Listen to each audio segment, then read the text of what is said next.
Saudara-saudaraku yang terkasih, selamat berjumpa di Renungan Harian di channel Katolik kita.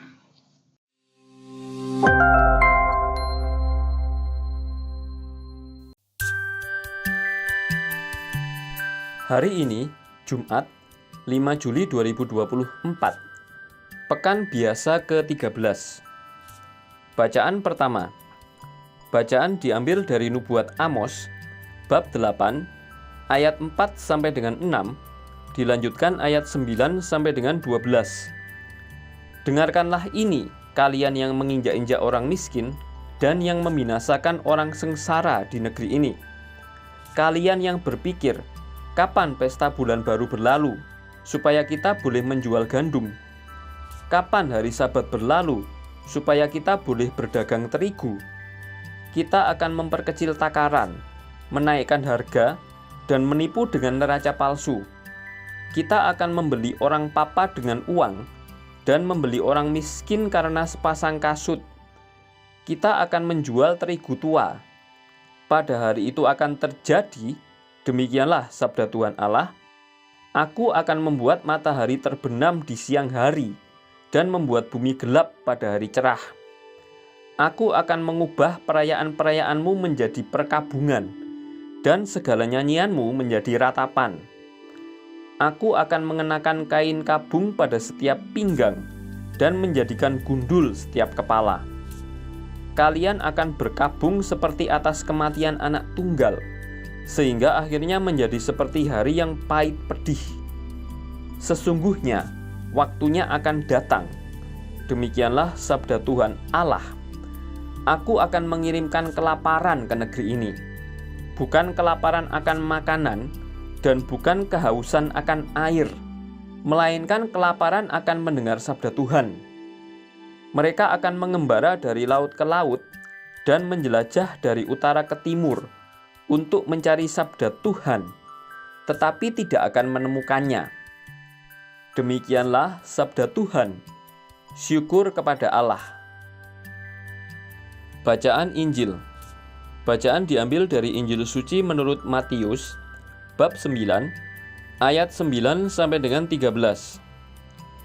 Pada suatu hari, Yesus melihat seorang yang bernama Matius duduk di rumah cukai. Yesus berkata kepadanya, "Ikutlah aku." Matius segera berdiri dan mengikuti Yesus. Kemudian, ketika Yesus makan di rumah Matius, datanglah banyak pemungut cukai dan orang berdosa, makan bersama-sama dengan dia dan murid-muridnya.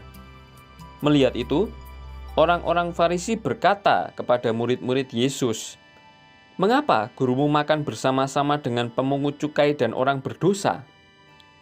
Yesus mendengarnya dan berkata, "Bukan orang sehat yang memerlukan tabib, melainkan orang sakit.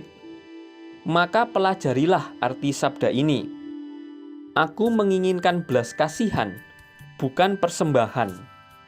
Aku datang bukannya untuk memanggil orang benar, melainkan orang berdosa." Demikianlah sabda Tuhan. Terpujilah Kristus.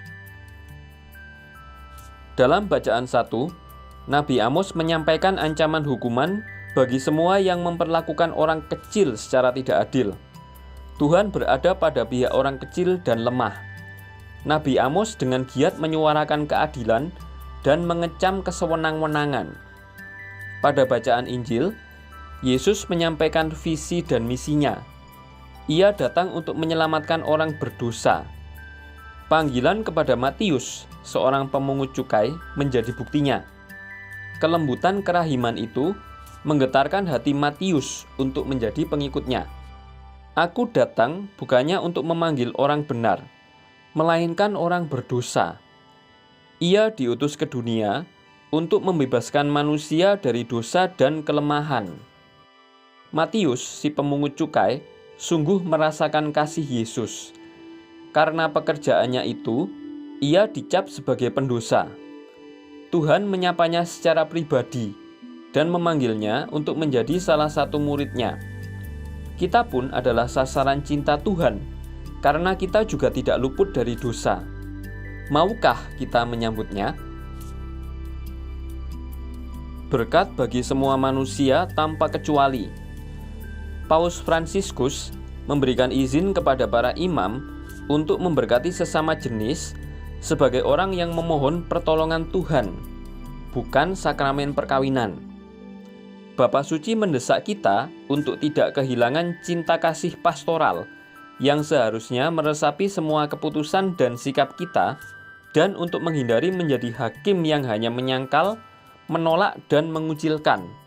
Seperti Yesus yang datang menjumpai semua orang tanpa kecuali, demikianlah sikap yang mesti diambil oleh semua pelayan gereja.